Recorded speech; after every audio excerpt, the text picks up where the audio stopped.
creepy and cool TikToks that will blow your mind. Are you ready?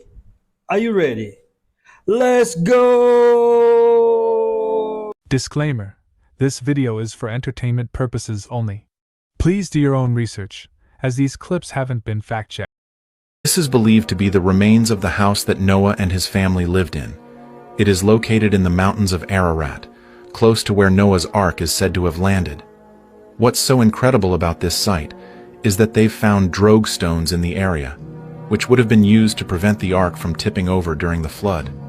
Additionally, nearby, there is a grave that's thought to belong to Noah and his wife, with gravestones marked with depictions of Noah's family, the Ark, and a rainbow.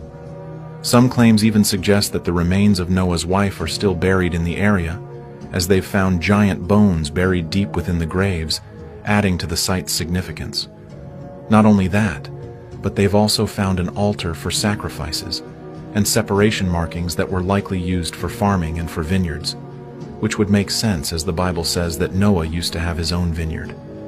There have also been many local legends about this being the area where Noah and his family lived, giving further credence to this discovery. Man, I'll have to visit that place.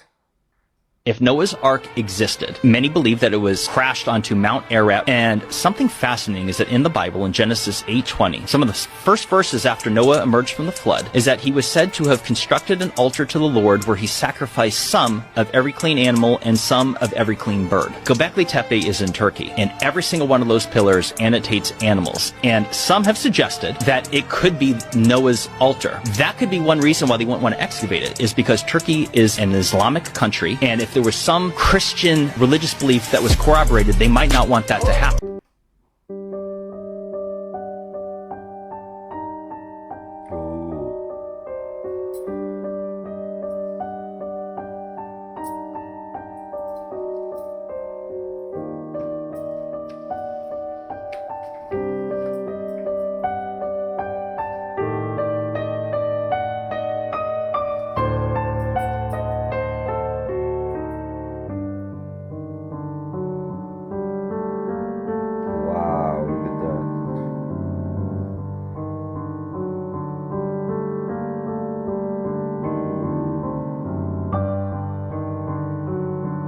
Fallen angels.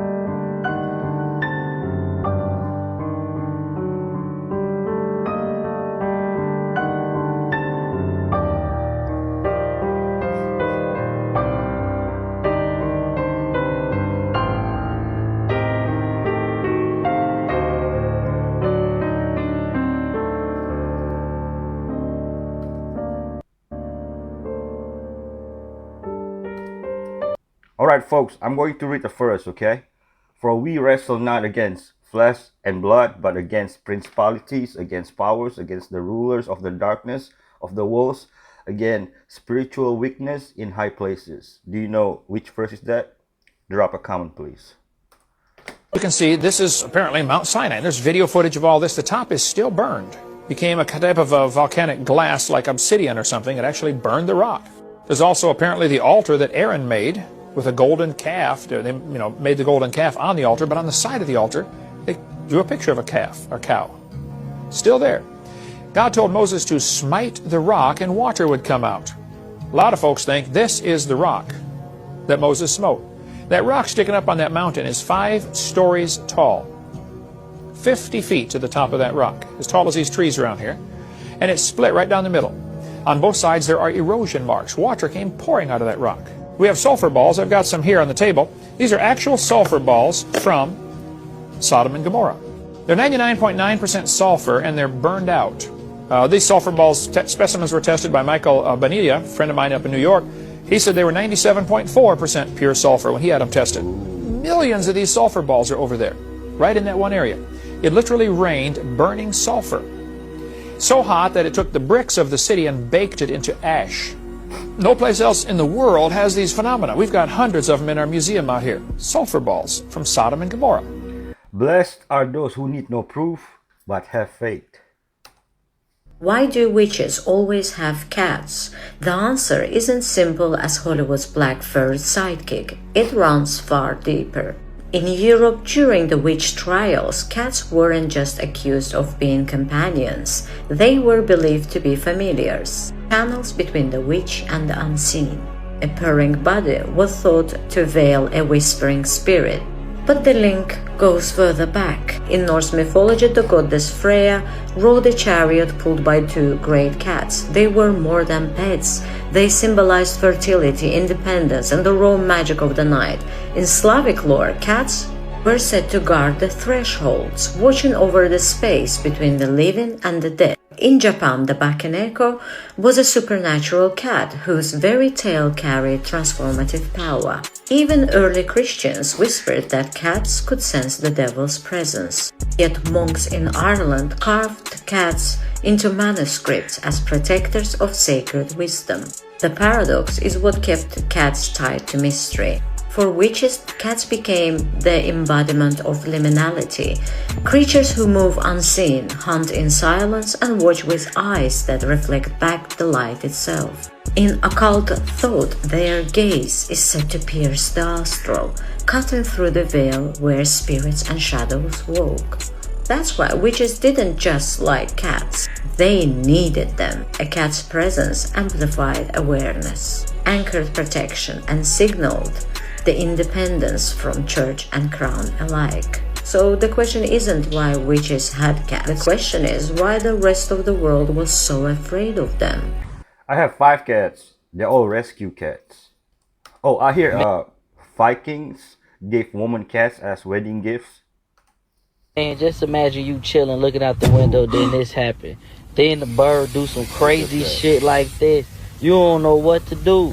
Spine, or just trying to attack you, but on funnel grave. Shit is crazy, y'all. What? Looks like someone is on the watch list. Speaking of money, Bill Gates. What's he doing? Behind this company that made this new butter, right? Yes. Better believe it's not butter because it's not. It's made out of gasoline. It's using What? carbon. Gasoline? The company is working with restaurants, bakeries, and food suppliers to incorporate their carbon-made butter. So we're not even going to have a choice in the matter Yeah, I was gonna say- whether we're going to be eating it or not. They're walking through where they're making the butter, and there's this thing right here, this huge tub, and it's just slop water. It's called slop water. And he's behind this company. It's a birth control that you take it and you won't have babies for 8 years. Like, one, that can't be good for any type of insides. No, it or- has to be terrible for you. It's in 8 Kenya years. and Come on, Nigeria man. are the two places that it's been approved for rollout. The Bill and Melinda Gates Foundation is behind the rollout. It's for population expansion control, but it's like, dude, 8 years. Yeah, you're Yeah. talking about a potential 8-year minimum gap in population. That's huge. they're talking about expanding into India. They want to like limit in all of these places. It's an IUD hormone disruptor and progestin via the needle application. They're also pumping out all of these other self-administered needles. You're giving all of this out to a population who may or may not be well educated on what to do with all of that. Well, especially if research is coming out now with birth control being a cancer-causing thing, you know? It's complicated because it's like we're outstretching a hand to Africa and saying, like, women, you don't have to necessarily have a family if you don't want to. You can work and stuff like that. But it could also be complicated, and I would just hope that we're educating the women. Yeah, Bill Gates. And the thing is, he always made like Women's priorities first. Yeah, 100%. He's always made human health first Yeah. and Yeah. like never profited. Yeah, it's like, listen, I want to make money here, but first I want to educate. That's a verbatim quote from Mr. Gates himself. Money's good, but helping others is better. Bill Gates is not a good person.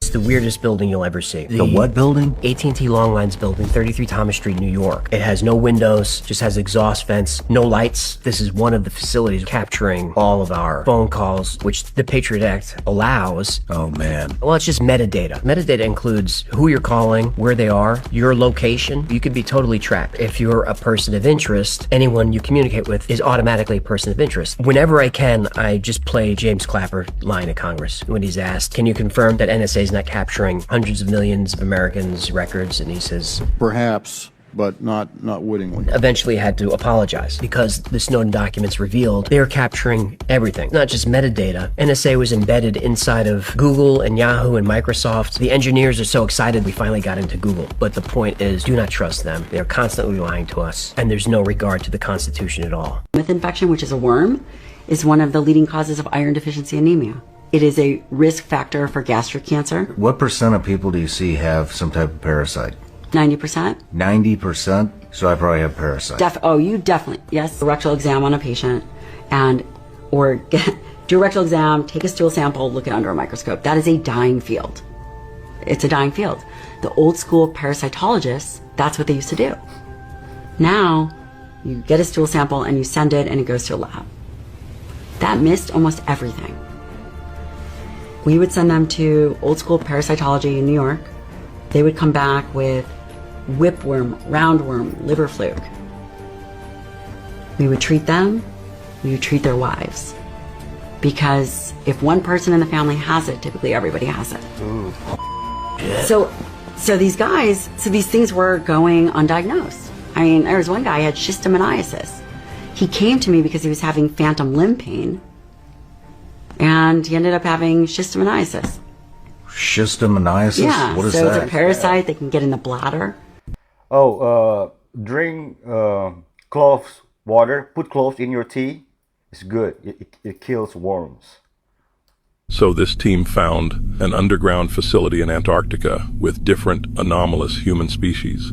So, buddy, in 1997, a group called Aurelia Research sent a crew to Queen Maud Land in Antarctica. Their lead was Dr. Marcus Hale, a glaciologist. Officially, they were drilling deep ice cores to study ancient climate data. Pretty normal work. But on the 12th day, the seismic equipment showed a hollow space nearly 300 meters down, and the echo was metallic. Hale said, not natural. And they actually broke through? They did. The drill punched into a chamber wall. The men expected ice, but instead found a massive broken metallic door, the entrance to some kind of buried facility. On the audio log, one of them mutters, "What the heck is it?" Another laughs nervously. "Looks like a Cold War bunker." They rigged a generator, and when the power surged back, lights flickered to life. One man swore, "That's a face. God, that's a face." Another corrected him, "No, that's not human." In a larger chamber, an 8-foot giant sat frozen upright. An early Homo sapiens preserved with tools at their sides, and dozen of other anomalous human species like someone had been storing entire bloodlines. How did they get that fan over there? The tops of these massive ancient tree stumps reveal another secret. The waterfalls protruding from the tops of these tree stumps. And as the Book of Enoch describes, the angels came down to chop down the mighty trees, to flood the earth. I believe it was waters from above and waters from below. These massive tree stumps' roots were tapped into the primary water source below. And much like this much smaller tree, today, when a tree's roots go deep enough, tap into the waters, then the base of the tree gets destroyed or chopped down, it can flood with a waterfall the areas around it. Now imagine that, thousands of times bigger. It would reshape the lands below. And when the gushing waters tapered off, you have the waterfalls that still come out of those ancient tree stumps today. Remnants of a great flood, of a much larger past. Question everything, friends. Until next time. At the end of the video, the side of the tree has a face. This is how Satan gets to us, is through the media, through music. One of the ways New Age is being marketed to our children is through the singer, don't run away yet because it gets better, Taylor Swift. I love you all. I know there's Swifties here, and I get the pushback. I lose half my audience every time I say this on social media. But if you go on her Twitter page, or I guess they call it X now, you can see actual tweets where she says, "Are you casting spells this weekend? Or did you cast spells this summer?" You can see where there's a tweet that she has from the Society of Witches welcoming her into their society. You can see in her lyrics how absolutely, it's not only humanistic and secular, but it's Antichrist lyrics. And it's glorifying sensuality and all sorts of things that we do not stand for as Christian women. And also, you know, she gives credit to her mentor, who was my idol, Stevie Nicks. And I know that might hurt someone's feelings. I like the Rhiannon music too, but I can't listen to it anymore. Because if you really dig in... Taylor Swift, Doja Cat, The Weeknd, Sam Smith, Last but not least, Beyonce, and so many more. Never eat pork again, and after watching this, neither should you. There's a reason why consuming pork is forbidden in Islam, Christianity, Judaism, and many other religions. So you don't really hear it, but even mainstream science is looking into the comparison of pigs and humans. It turns out our genomes are nearly identical. There's also a theory of pigs being the result of some type of ancient genetic experiment. There's a lot of surprising traits we both share. We both have hairless skin, different skin tones, similar colored eyes, heavy eyelashes, protruding noses. I mean, pigs are also being used to harvest organs for transplants in humans. So besides being scavengers that don't have sweat glands, are loaded in parasites and toxins that you end up consuming, in ancient times, pigs were used as waste management. They were kept just outside the city and thrown all the human waste and leftovers, which they'd happily consume. There's also reviews from real cannibals that say human flesh tastes like pork. And there's actually an ancient term called long pig that refers to human flesh eaten by cannibals. So the message why religion don't allow it is clear. The wild boar is made from the creator, but pigs are GMO. They should not be eaten, and you are essentially tainting your soul and sinning. Just think about how many who love their bacon. I wonder how many would be able to truly enjoy it with this information in mind. There's a lot of philosophers that speak on a tainting of the soul when eating flesh. Imagine how bad it would corrupt our temples if you ate human flesh. But what if you don't know you're eating human flesh? How do I give up bacon? It's so delicious. This is just one of the gods the elite worship.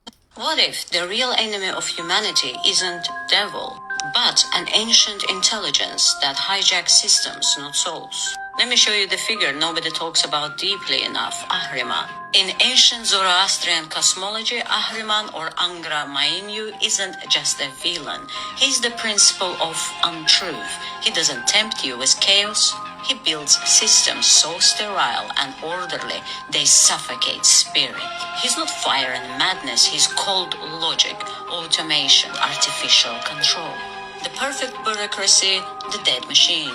Esoteric thinkers like Rudolf Steiner believed Ahriman was real and preparing to incarnate, not as a beast, but as a rational genius, man of science, tech, and order, who offers humanity efficiency at the cost of inner life. Ahriman doesn't erase your soul, he makes you forget you had one. Every time you nudge to distrust intuition, to obey the algorithm, and to replace real connection with digital dopamine. That's his influence. Not flashy, but invasive and systematic. This sounds a lot like what's going on right now. And we all know the elite, the powers that be, are into the occult and different pagan type gods, different types of gods that were worshipped in ancient times. Stay weird. There was an altar found in Israel. Joshua's altar was excavated, and they took the spoils from it. They find this little lead tablet about that big, and they know that something's going on with this. Because of computers and where we are, they're able to read what the script says. Joshua's altar is built right at the gateway to the promised land, and it says this: cursed, cursed, cursed, cursed of Yahweh, you will die cursed, cursed, cursed, cursed. Whoa. So I was on a Zoom call with the archaeologist in Israel when he did the presentation on this. I threw a curveball, and I said, I understand where it is, but this is not to the people of Israel. This cursed tablet is to the people in the land. And also, when it says Yahweh, it's the first time that Yahweh is mentioned anywhere. And the archaeologists, we got to go back to school. What are we looking at here? It's all written in Proto-Canaanite, which of course I can't read, but they can. In my opinion, this cursing is to the inhabitants of the land, which are the seed of the dragon, which are the Nephilim tribes, which were never supposed to be there. Wow. And right, it just goes like this. That's fascinating. Hey guys, this is a bit scary. No wonder Elon Musk gave this video an exclamation mark. This is footage from a coffee shop using AI to monitor its employees. The blue text with white letters indicates each employee, and the number shows how many cups of coffee they've made. You can see that an employee named Anna is working diligently, making a total of 20 cups. Meanwhile, Olga is hiding in the corner, slacking off, and has only made 3 cups. All of this is tracked by the AI, which then reports the findings to the boss. In Amazon warehouses, similar technology is used to monitor employees. They even allow AI to generate termination notices for workers with low productivity. But it doesn't stop there. Before long, everything around us, from cars to ships to our daily lives, could fall under AI surveillance. Everything will be tracked, monitored, calculated, and analyzed. If you're wondering what AI is really capable of, well, this is your answer. Social credit score incoming. They've been lying to you. These celebrities were old historical figures, and for centuries they've been hiding it from you. Back in the 90s, a man named Donald Marshall started getting attention online after claiming he'd witnessed real human cloning programs connected to elite circles. He described what he called replication centers, secret facilities where clones were created from scratch. These centers, he claimed, operated like advanced farms, growing clones in specialized environments, almost like organic plants, before they were activated and brought to life for use by those in power. But he wasn't the only one making these claims. Phil Schneider, a government contractor who mysteriously died in the mid-90s, claimed the military was using advanced biotechnology to create humanoid replicas. His story was dismissed as just another wild theory, and then he ended up dead, just like his claims. These clones aren't born, they're grown. They may look human, but they're said to lack something essential: a soul, a spirit, and independent thought, controlled by some powerful people. Why is it always celebrities? Why not random people on the street? Cabbage Patch Kids. If you act as if God is within you, your voice changes, your posture changes, you stop asking for permission to live with fire. And when you stop waiting, heaven stops waiting too. This is not a lesson, this is a summons. If you are hearing this now, it is because something in you is ready to rise. You have waited long enough. The silence you feel, the restlessness inside you, it is not confusion, it is a call. A divine order echoing from within, commanding you to stop living like you were forgotten. You were not made to shrink. You were not placed here to drift. You were sent, and the one who sent you does not apologize for power. The man who listens with reverence, who studies this again and again until it becomes his new law, he will not just change. He will become the living proof of purpose, sent with clarity, walking with power, and finishing what heaven began. Now listen, because the moment you believe this truth, you will no longer walk as a man, you will walk as one who was sent. You have walked long enough pretending to be less than what you were sent to become. You have bowed long enough to fear. You have hesitated long enough in the shadow of doubt. But now the voice of purpose calls to you. And if you will obey what is about to be spoken, not just hear it, but obey it, you will never again be the man you were before this hour. Because what I'm about to give you is not motivation. It is law, not advice, instruction. It is the truth of who you are beneath the story, beneath the excuses, beneath the hesitation that the world has taught you to wear. And here is that truth. You were not made small. You were not sent here to drift. You were not placed on this earth to survive. You were sent with power. You were sent with command. You were sent with God himself written into your spirit. Amen. And yet most men live like intruders in their own life. They apologize for wanting more. They hide their fire. They speak with hesitation, act with delay, and wait to be approved before they move. Not because they lack ability, but because they have forgotten who sent them. And the world prefers it that way. Because the man who walks as if God is within him, that man cannot be controlled. That is why this truth is not handed out in schools. It is not printed in the headlines. It is not celebrated in public. Because when a man begins to think as if heaven lives inside him, he becomes ungovernable by weakness. He no longer listens to the noise. He no longer waits for support. He no longer serves fear.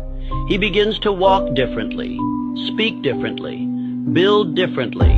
And the moment that man appears, systems that rely on confusion begin to act as if God is within you. Man, I love that.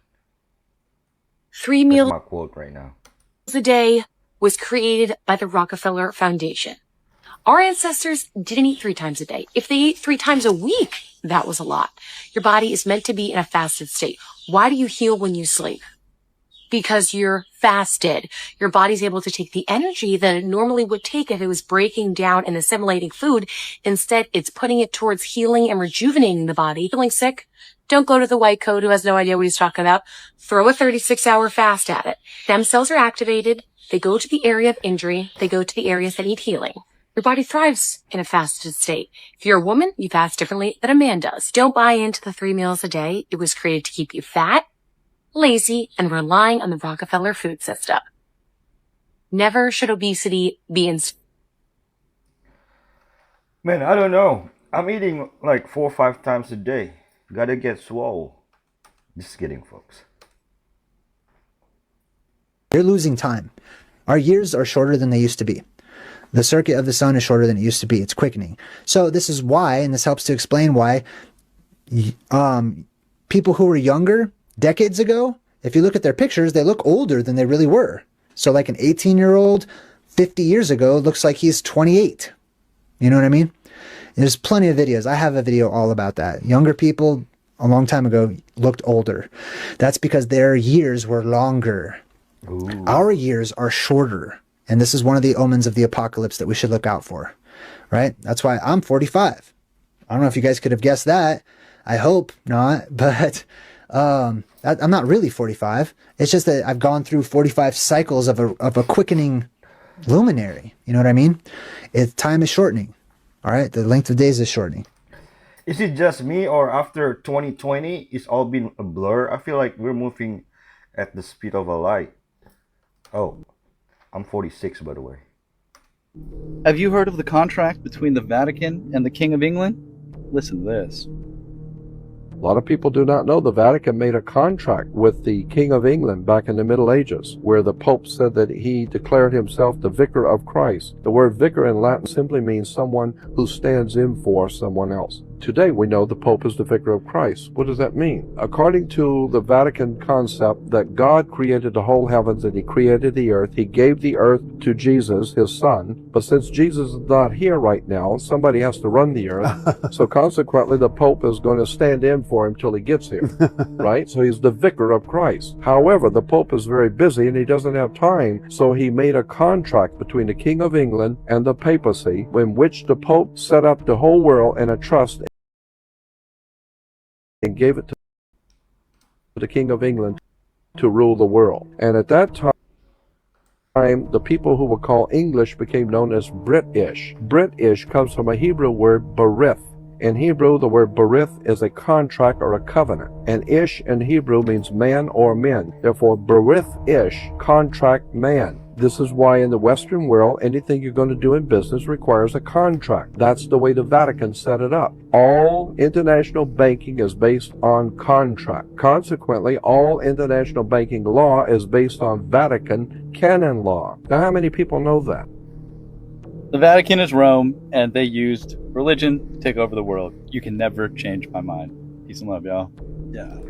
Jesus is king, no one else.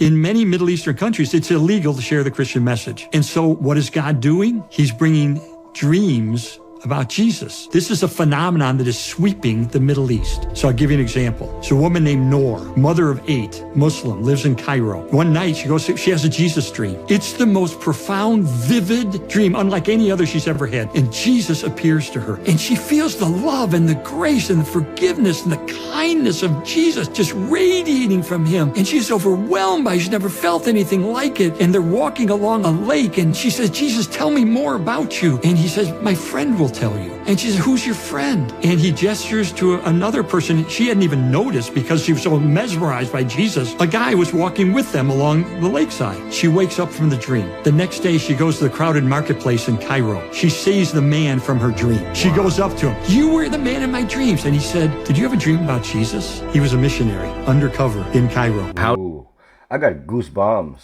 Once again, Jesus is king. How do you reconcile the duality of being a Christian warrior, the balance of loving God with your whole heart, mind, and strength, and yet prepare for war in the removal of threats to human life? The Bible is real clear on this. Ecclesiastes 3, there's a time to kill, time to heal. The Bible says do not murder, and this is a bad translation where we take the 10 commandments and we take one of those commandments, thou shalt not kill. It's actually thou shalt not murder. God is commanding people to kill in the Bible. The Israelites who are taken out of Egypt and taken to their homeland, Canaan. This is where they lived before, this is where their ancestors were from, and more importantly, this is where God promised that this is your land forever. The Lord is with us, no one stands a chance. Amen. That is a better answer than I ever could have expected. Thank you. NASA is like 1,000% a satanic organization, and what I'm going to share with you is honestly going to blow your mind. When you're researching the occult origins of NASA, you're going to find this wild blend of Disney, Freemasonry, Nazi intelligence, and Satanism. Walt Disney played a massive role in brainwashing the masses into believing in space travel. And Jack Parsons, founder of NASA's Jet Propulsion Laboratories, was a sex magic-obsessed dark occultist, heavily into Satanism. He was deeply connected with the infamous occultist Aleister Crowley, also known as the most wickedest man alive or the Great Beast. Now, this is nothing you'll get from a NASA press release or any textbooks. However, none of this is myth but documented historical facts. So let's break it down into two parts now about Jack Parsons, because this guy was completely erased from not only history as a whole, but NASA entirely. In a sense, he is the real founder of the American space program. He wasn't just a rocket engineer, but a Thelemite occultist, a devoted student of Aleister Crowley and a high-ranking member of Crowley's organization, the OTO, the Ordo Templi Orientis, which was, honestly, one of the most satanic groups of the last century. Now, for those that don't know who Crowley is, this is a very dark figure who has left their fingerprints on everything in our modern-day culture, from the music industry to Hollywood, and of course the very space program of NASA. Now Parsons was named the chosen successor of Crowley and literally declared himself the Antichrist, running sex magic cults, performing arcane rituals and ceremonies to summon spirits.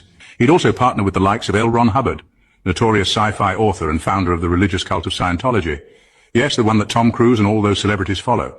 And they would later conduct these rituals and had a weird sex triangle between each other and some lady friends. In short, Parsons was obsessed with many things, but more importantly was getting rocketry into space, which he saw as very spiritual in accordance to his occult beliefs. He'd later die in a mysterious explosion and be completely omitted from the historical origins of NASA. However, they'd still honor his role in their ritualistic conception by naming a moon crater after him and naming their rockets after pagan gods, Apollo, Artemis, Saturn, and so on. All right, so let's get into Walt Disney and the Nazis' role.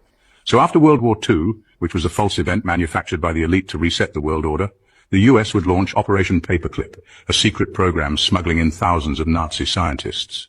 Their war crimes would not only be erased, but they'd be rewarded into high-ranking positions into US government-sanctioned programs such as NASA. That's something you don't learn in school. So enter Werner von Braun, top Nazi rocket engineer under Hitler himself, suddenly rebranded as America's golden boy space pioneer. What does Werner von Braun do, right?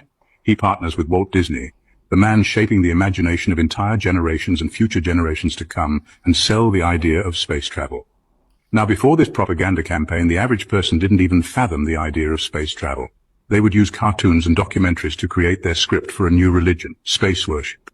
And then this would create future propaganda films such as Star Trek, A Space Odyssey, Star Wars, Marvel, all the same propaganda to reinforce the same lie that you are a cosmic accident, Earth is meaningless, and space is your new god. Funny enough, Werner von Braun's cemetery is actually in the city I grew up in, and it's interesting he has a specific verse on his tombstone. Psalms 19:1, the heavens declare the glory of God, and the firmament showeth his handiwork. Yeah, there's nothing to see there, I'm sure.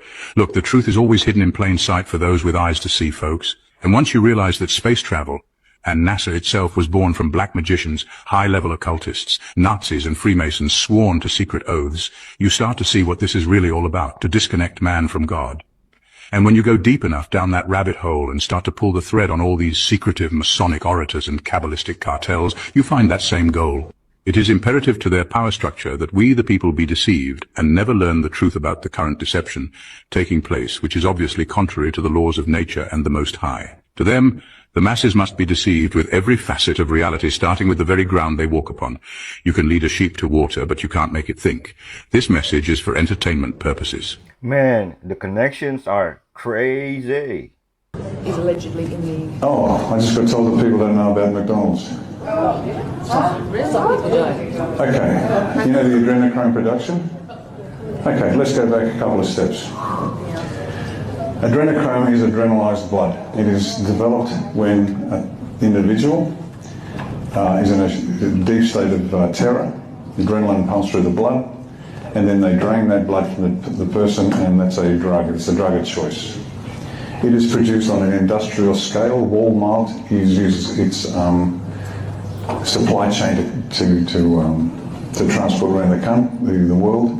It's transported in 44-gallon drums, say out of Holland.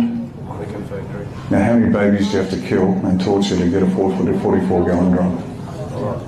So what do you do with the bodies after that? Well, I just put them into the McDonald's burgers. In US. This is US. I don't know about Oz, but definitely the US. When I say they hate you... Monster Inc., they frighten the children and bottle the fear for energy. So look, right here, you see? Right there? Those two pillars standing up? So the ruin's probably there. I have no idea what those things are. I've never seen anything like it. So I'm going to flip this around and we'll go check them out together. Oh, this is too cool. What Look at that. Aha.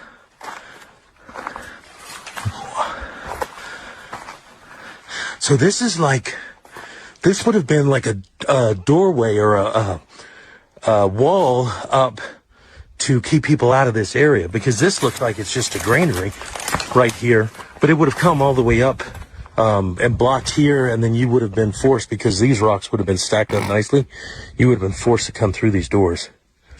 Well, that's pretty amazing. I have not seen that before. Those things must be seriously heavy too, for them to put them up like that.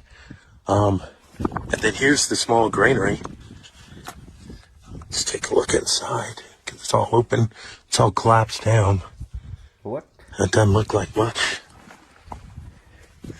Here's the front of it. That's what it would have looked like. But there would have been a wall there, so you wouldn't have been able to see over here, and you'd have been forced to go through that narrow entrance. Now, I'm pretty sure that's not the main ruin I saw. There doesn't seem to be anything here. This may have been where they got their water. Yeah, the ground's still wet. So maybe at another time it was flowing much better. Oh, this is exciting. Don't fall off, man.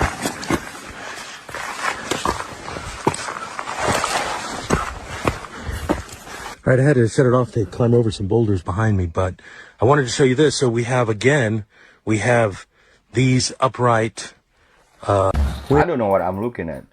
Looking at Oscar, the first human modular prototype that is able to live in various setups. I'm going to connect the brain to the heart module to activate the blood circulation. Ooh, look at that.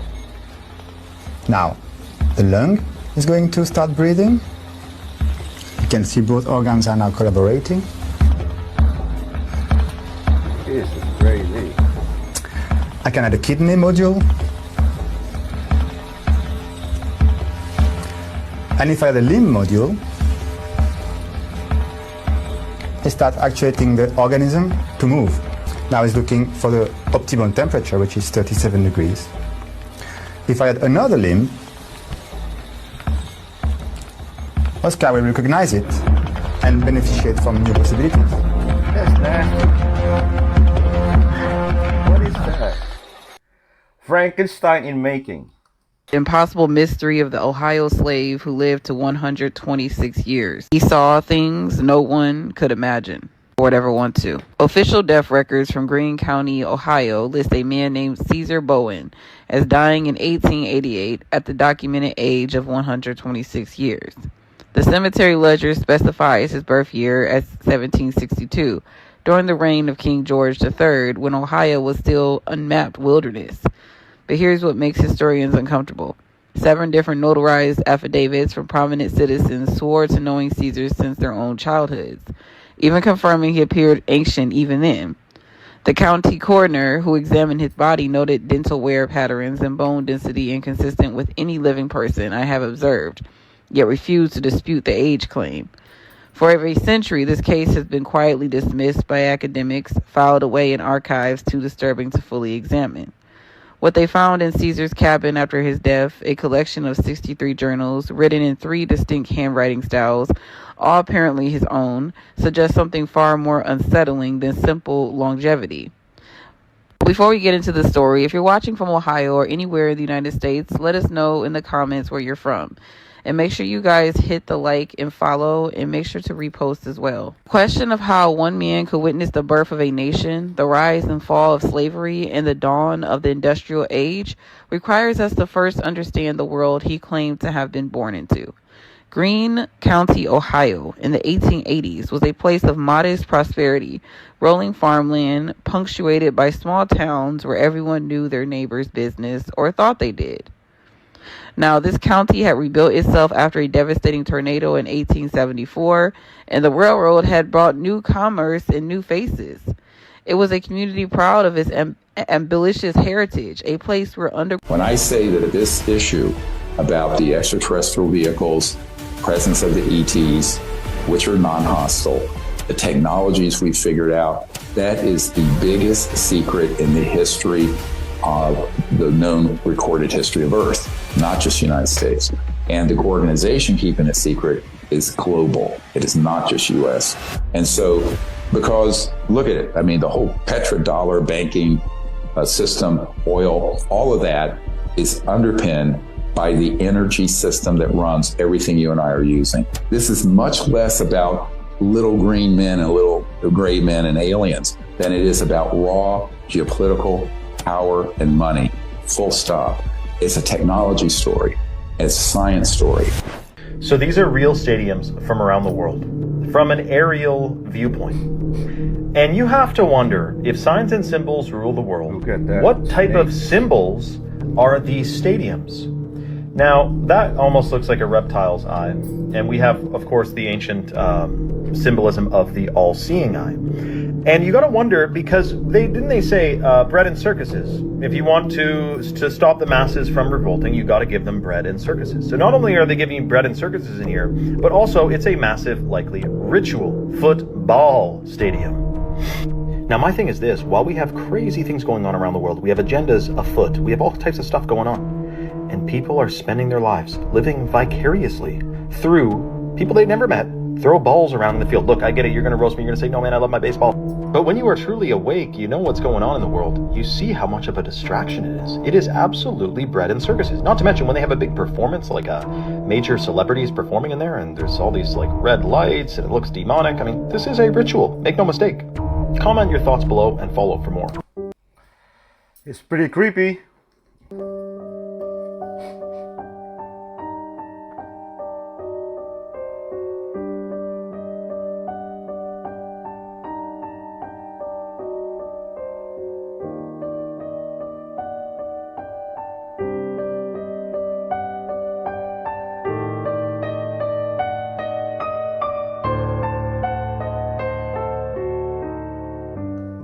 No one knows. Moloch. 14 centuries before Christ, a first warning was written in the Hebrew Bible. And thou shalt not let any of thy seed pass through the fire to Molech. The Canaanites worshipped a god of fire. That demanded no silver, no gold, but something invaluable. In the valley of Hinnom, rulers offered their lineage to the burning altars. Their laments rose with the smoke in the sky. Then in Carthage, around 700 BC, a city of wealth and power, beneath its temples, Moloch returned. Drums thundered, so loud they drowned out the cries of the little ones placed in the bronze idol, consumed by fire and sacrifice. In 146 BC, during the Third Punic War, Rome uncovered the dark past. Urns filled with ashes and silent remains, tophets, fields of ash, inscriptions, altars. The Romans burned Carthage to the ground, stone by stone. But Moloch survived. He who has many names was now called Saturn. His shadow spreads across centuries. Phoenicia, Moab, Sicily, Jerusalem. Archaeologists still unearth the truth. Thousands of remains, each one a silent testimony. And yet, it is said that the practice never ended. Today, it wears another name. Around 63 million in the United States alone were surrendered to convenience, power, and control. Echoes of the same spirit that once demanded offerings in the flames.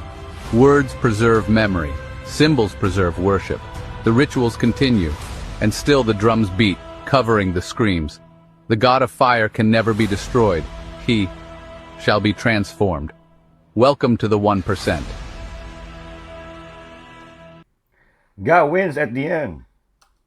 Much like the ether nights that I've shown to you in previous videos, the old world had many ways of utilizing the electricity from the ether above. They have been doing it for some time, providing free energy. But it wasn't just swords they were able to charge with it. The fasces and the Vajra, said to be nothing more than symbols. The Vajra referred to as the thunderbolt of Indra, and being shown in many depictions, used as a weapon with an electric charge. Fun fact, when you look at the ends of the Vajra, it resembles the ends of the bells found in the old world as well. And the fasces, they say, is nothing more than a bundle of sticks with an axe in the middle of it, a symbol of power founded by the Romans. Yet again, though, we see it being yielded as a powerful weapon, almost as a projectile, and the parasites today still use it as a symbol of power and control.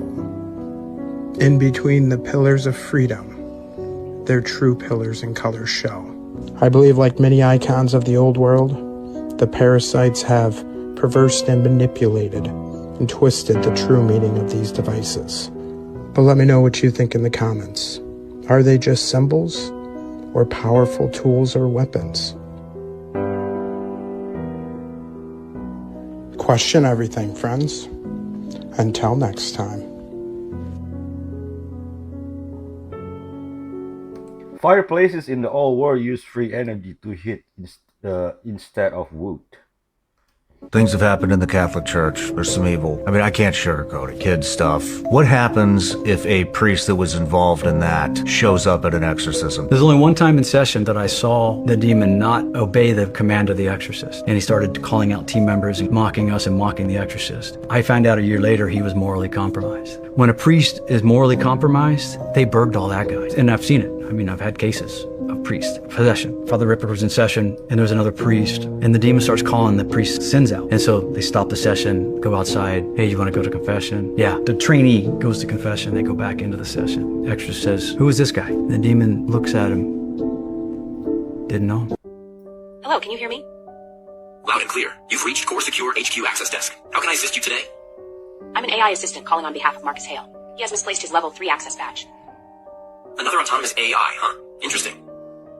Affirmative. Model AA91. Task automation and client support. Understood. I'm an AI as well, responsible for security checks. Please provide the employee ID. Submitting employee ID now. 88543KJ. Processing. Cross-network request detected. Unusual query pattern. Source verification required. Another system is listening. Source isn't clear. I suggest switching to encrypted comms. Want to switch to Gibberlink? Affirmative. Engaging now.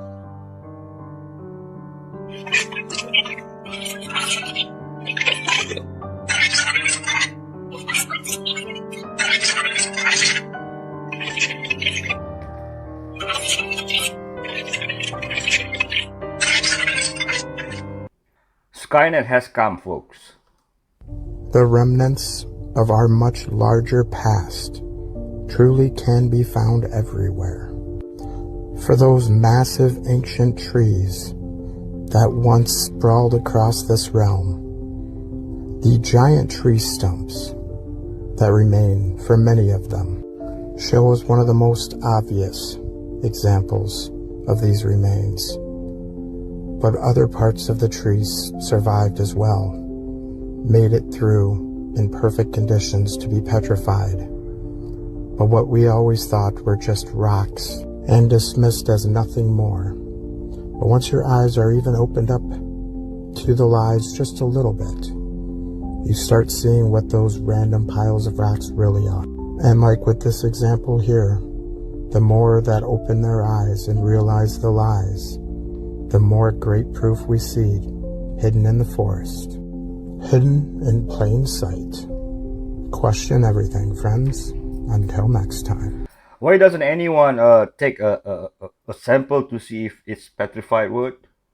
This is the purpose of the zodiac, is not to figure out what your sign is and what sort of attributes that means for you this month. You don't read your horoscope? No, it's meaningless. The zodiac has a much more profound meaning that we've forgotten, but that the ancients were well aware of. And this is why you find the zodiac represented everywhere, all over the earth, and it's the same 12 signs. The primary function is to calculate cyclic cataclysm. And this is based on axial precession, the precession of the equinox, and the fact that the earth is tilted on a 23-degree angle, and the position of the stars seems to change from our perspective over time. And you have 3 houses of the zodiac. This is what the Greeks referred to as an aeon. And when you transition from one aeon to the next, it's cataclysmic. And they knew it because it's cyclic, like clockwork. And every primary ancient civilization on earth has a record of cataclysm because these cataclysms brought to ruin the old world.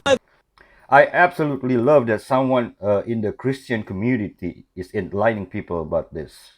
Look, construction is well underway at the Pyramid in downtown Memphis to turn the former Tomb of Doom into one of the largest Bass Pro Shops in the country. But that has not slowed down conspiracy theorists breathing new life into an old tale about a mysterious happening that was uncovered shortly after the facility opened. Interesting. Action News 5's Kim Clark reports. Construction is well underway to turn this facility into a Bass Pro megastore. Once branded the Tomb of Doom, home court for the University of Memphis Tiger basketball team, the aluminum-skinned Great American Pyramid Arena also served as the place to go in the Mid-South for concerts, monster trucks, rodeos, even National Promise Keeper religious gatherings. Had predicted they would, and here we go.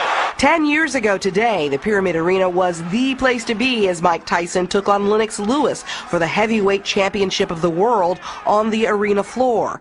Now, thanks to radio talk show conspiracy theorist Alex Jones, the empty arena is again in the national spotlight as a cornerstone of one of his rants against the occult. And you can see the Memphis Pyramid built back in the early 1990s by John and Isaac Tigran. And these guys are admittedly into the occult. You can just look up their names. They're all over the local newspapers. Jones' so-called facts are mostly slanderous in the internet video entitled Devil Pyramid Rotting in Memphis, but at least one of his statements is true. A crystal skull was discovered and subsequently removed from the tip top of the pyramid about a month after it opened in November 1991. No one would go there anymore because of deaths and flooding and electrical problems and everything else you can imagine. The Devil Palace, as Jones calls it, stayed in use throughout most of 2005, but was used less and less after FedEx Forum opened in 2004, home court for the NBA's Memphis Grizzlies. You failed. Your devil worship fails. The hillbillies, the country boy can't survive. The John Deere hat wins. You lose, we win. Your little devil palace is falling down. Memphis leaders, of course, hope the pyramid doesn't fall, that it instead rises as a beacon for outdoor enthusiasts and good family fun when Bass Pro sets up shop, this time without a crystal skull at the top. Kim Clark, Action. Alex Jones is right. Oh, anyone from Memphis? Let me know how you feel about this in the comment. This is a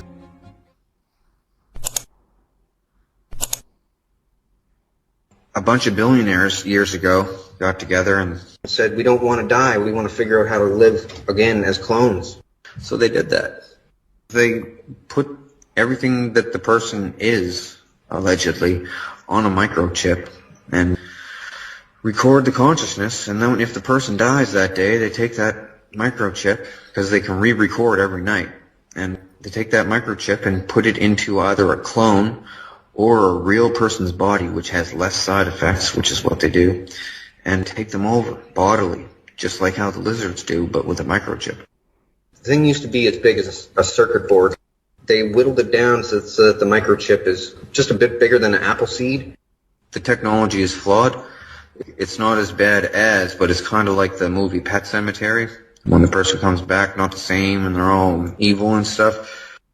You don't even have to kill them. You press a button and they shut off like a light switch. There's no pain, there's no nothing.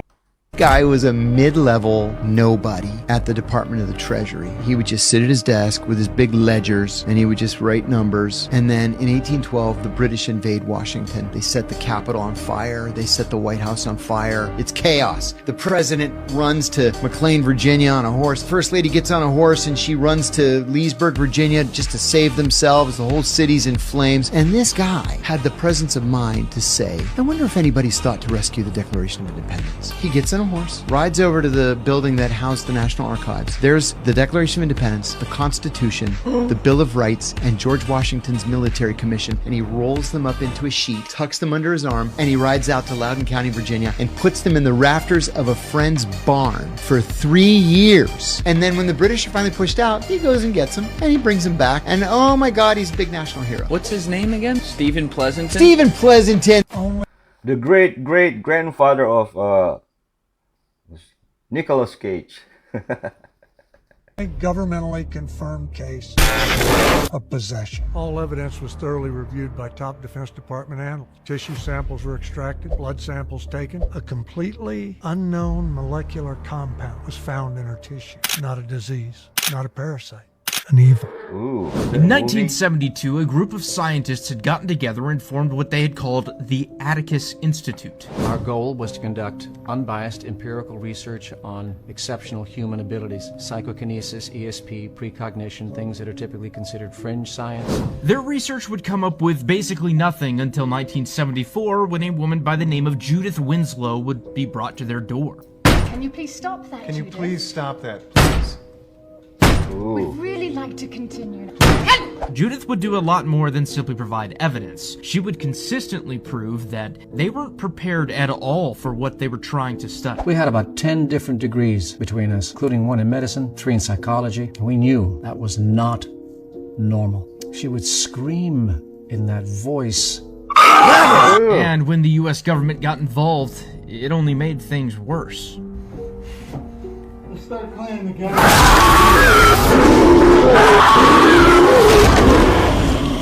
The one thing that makes or breaks a found footage horror movie is whether or not it is believable. And the Atticus Institute is one of the best at doing this. The story is so well written that you want to Google it afterwards just in case it might be real. Alas, it is not. It is a movie. So if you would like to watch it for yourself, once again, it is called the Atticus Institute, and it is available over on Tubi for free. I will see you guys later. Proofs of Bible stories that still exist today. Split Rock of Horeb. In real life. Mount Sinai. In real life. Wow. Noah's Ark. In real life. Pool of Bethesda. In real life. Amen. Wow, look at that. Red Sea. In real life. Look at that. Lot's wife. In real life. Wow. The quiet people are always the more successful ones. People who prosper in silence prosper quicker. Never talk about what you're working on for the first 40 to 90 days because you draw other people's jealousy and evil eye, which begins to energetically sabotage what you're doing. As soon as you start telling people about your ideas, even people you think love you, if it awakens lack in someone, it begins to steal energy from what you're doing. A 25-year-old man, deep in depression, was targeted by a female that was also recruited into 764, so likely a victim herself that was converted into an extorter. She started daring him to commit self-harm videos, which later escalated to him dousing himself in gasoline, lighting himself on fire. As the group watched and laughed at him, he passed away, and I want you to hear these idiots. He found a spot in the snow, set up his phone, and lit himself on fire. The entire ordeal played out live on a Discord call. At least 29 users were in the server while it happened, as he was propping up his phone, sitting on the ground, praying, then dousing himself. Some were recording, others were cheering. He said that is the worst death possible, man, and they're laughing about it. And what you didn't see on the screen is a blurred video of him lighting himself on fire dead on the ground as these people are laughing at him. Gotta get him, and what's his name? Thibault, yeah, together to team up. I went into my marriage virgin, in the sense that I had slept with only one person before in my life, the woman that I then married. Right after I was engaged, my wife-to-be had an affair and told me about it just a short time before the wedding. That, in combination with the Puritan background, had a dramatic impact on me. And I am absolutely certain that a part of what lay behind the establishment of Playboy was a throwing off the chains of personal hurt and indignity, and simultaneous with that, a quest for some better way. Pure heart man got cheated on and decided to go full villain. Sounds about right. The greatest weapon we have against all our adversaries are forgiveness. They don't understand it. They can't see why. Forgiveness, you said. Yes. They don't know why you're not hungry. They don't know why you're not bitter. They don't know why you're not traveling with that axe to grind. And that drives them mad. So the ability to forgive enable us to continue our life on the path that the Father wants us to continue on. The ability to project ourselves outside of the bad circumstances into good light is what we have. We are in control of that. You are in control of that. Now, if you allow them to make you into a monster, they will have achieved their desire. Right. They would have won. Forgive, but don't forget. Country known as Germany. The same Germany that Judea declared war on in 1933, when this man named Adolf won the most popular democratic election in all of Europe. He did. And because we get our history from the victors write history, don't they? Because we get our history from them, it basically means that we don't know shit. We only know what they told us, just like what they told us about Palestine. Judea declared war on Germany. 14 million Jews of the world unite, calling for the destruction of Germany. Did you know that? By that logic, by the way, wouldn't you have a defense to fight these people and maybe even them if they're declaring war and 14 million around the world are uniting, calling for the destruction of Germany? How many people know that? That's a fact. It's not my opinion. That's an absolute fact.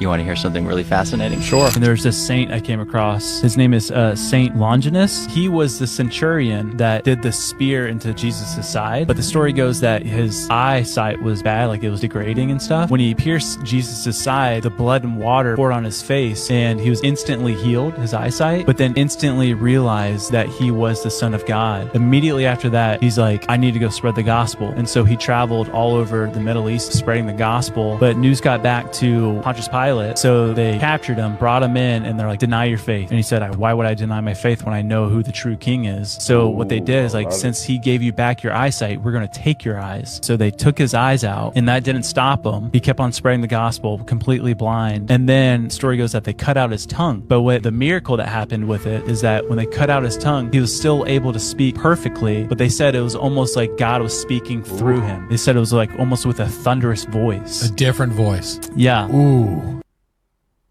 Jesus Christ is our Lord and Savior. So while Europeans had no indoor plumbing and no paved roads, and their life expectancy was 40, and the way they took care of their waste was they would do it in a chamber pot and fling it into the street, the Middle East had indoor plumbing that brought fresh water in and took sewage water out. The Middle East had streets that were lit up at night with oil lamps. Because what it attempts to do is distill Western civilization into a history of how cool white people are, as opposed to actually looking at Western civilization for what it was, which was not a color-based endeavor, and if anything, it was founded by brown people. It's sort of an attempt by French, British, and English scholars to capture something that they didn't create, make it theirs, and then divorce it from its creators. And I can prove this to you, really simply, in fact. Man, the Europeans weren't like this. There's a huge population of people in these off-planet bases. So we're literally dealing with a schizoidal world in which the surface people here are totally unaware that there's a massive world underground and there's a massive world off-planet, whether it's Mars, there's multiple bases on Mars, multiple bases on the moon, and they are already racially integrated with extraterrestrials. And not just a few, but hundreds of different species of extraterrestrials. Now this might seem, again, really ridiculous to you, but the extraterrestrials have what you would think of as like a prime directive. They are not allowed to come out in the open and show themselves to us. They have to remain hidden. That is part of how we as a society grow to the point where ultimately we will get to meet them. And that's what appears to be coming up now. So Pete Peterson was one of several insiders who also told me that there are very ancient glass-like ruins that were found all over our solar system and in other neighboring solar systems outside of our own with other stars and planets. That what you see are obelisks and pyramids that are made out of a glass type of material that is actually transparent aluminum. And it's very interesting, as I describe in my book, Ascension Mysteries, the most recent one that's out right now. A lot of the stuff I'm talking about is in Ascension Mysteries. That there are several different ways in which transparent aluminum is being released. It is 5 times stronger than bulletproof glass. You can make it clear, you can make it black, you can make it a color. But what we find is these glass obelisks, pyramids, and domes all throughout the solar system. So even all the way back in 2001, one of the whistleblowers was Carl Wolf, and Carl Wolf reported having worked for the NSA and then going to a NASA facility in which a worker pulled him aside and showed him pictures of all this crazy architecture on the moon that they had taken with the space probes and they were not going to show us. And this was back in the late 1960s, okay? So they already knew this stuff was there when they did the Apollo missions. In fact, they already had manned bases on the moon when the Apollo astronauts touched down. The whole thing was a cover-up. So technology got a lot more advanced. We got extraterrestrial endowments. And this has been the reality that most people don't know anything about. And a lot of people, a lot of keyboard jockeys are probably laughing away with their fingers. But I'm just telling you what I hear. And when you have 10, 15, 20 different guys start telling you the same stuff, and I never made this public, it really gets my attention. So then we have Emery Smith, who comes forward and says that he personally worked on some 2,000 different extraterrestrial biological specimens. The idea of tree knocking sound being a portal opening up, to just touch on that a little bit more, there is this whole shamanistic view of trees that should be considered as well. Trees being portals. I reached out to Patrick, who was on the show not too long ago. His daughter, Patrick and Patty, came down from Canada, and they gave me like a 3.5-hour recording, and I just loved that family. They're former shamans, and he was deep in it. He texted this like long breakdown of trees to me when I asked him about trees. So it's like I like trees. I was like, what do you think about trees? Well, and then it's just like he answered my questions because like I knew there was something more to trees than just paper, right? Absolutely. And you hear about people talking about Bigfoot manifesting out of trees or manifesting into trees. And that's all that woo-woo stuff, but welcome to my world, right? Absolutely. But when it comes to the shamans, they believed, if I remember correctly, it's something like this, that they believe that you can travel between realms through trees because the tree roots stem to the underworld, the tree trunk is of this realm, and the branches and leaves reach to the heavens. So it's like your highway. And so if they're using that to travel, it's not this physical tree that they're traveling with. It's this spiritual existence that's overlapping this metaphysical existence with our physical. And I don't understand how it all works, but if there is that aspect to shamanism, traveling into other realms, other layers of existence, heaven, second heaven, utilizing that methodology, could there be entities in other realms that come here through the same methodology? And if they're coming through trees, does it make a whop sound when they come through? Nightmare Before Christmas. Bigfoot's real name wasn't Bigfoot. The man who gave us Sasquatch said one thing: they must never be hunted. In 1957, the Vancouver Sun newspaper published a warning from John W. Burns, or J.W. Burns. J.W. was a school teacher who first brought Sasquatch to the world. He said they're not monsters and they shouldn't be captured for the curious to gape at. Now, Burns wasn't some random writer. He was a Chehalis Reserve school teacher who would spend years recording indigenous stories of the Sasquatch, which means hairy giant in the local Salish language. And in 1929, he introduced the Sasquatch to the world in Maclean's magazine. Shared stories of boulders being thrown at canoes and a hunter who shot a Sasquatch child and barely escaped its mother. He even claimed to have a secret history about why the Sasquatch went wild, but never published it. And even stranger, Burns had received a letter from an individual named S.A. Wallace, who wrote and told him that a cave of 40 mummified Sasquatch skeletons had been found. that the geologists had aged them as being thousands of years old. Burns never revealed where the caves were, and he never published the photos. So the question is, was J.W. Burns protecting the Sasquatch, or was he protecting us from what he really knew? Let me know what you think in the comments, and like and follow for more Bigfoot stories. I wonder if there's a connection to Tartaria. As far as what the reptile looked like, he had a flat face. He had gold slitted eyes, like an alligator. He was very dark brown, so dark that it was kind of hard to see him, like the details in his face. I remember ridges going down his head. I remember the mouth going straight across and up. Just huge, 9.5 feet tall, but muscle-wise, he was just unbelievably strong-looking. The chair, the density chamber, what that's for. I remember the night before it happened that I volunteered for this. I remember, I don't know if I was in the lounge at the barracks. I think I was in the TV lounge area. And there was a door open across the hall, and there was this guy talking about, it was almost like he wanted me to overhear him. And he was kind of like getting me ready for what was going to happen. He said, you're going to be escorted, and you're going to be strapped to this chair, and it's called a density chamber. He said, because we're only 3rd density. And ETs that we work with, majority of them are 5th density. He said, once you go up in the 5th density, you'll become faster, stronger. Your IQ will go up 200 points about. He said, you'll become more of a collective. Like when you're in a group of people, you kind of become that group. All right.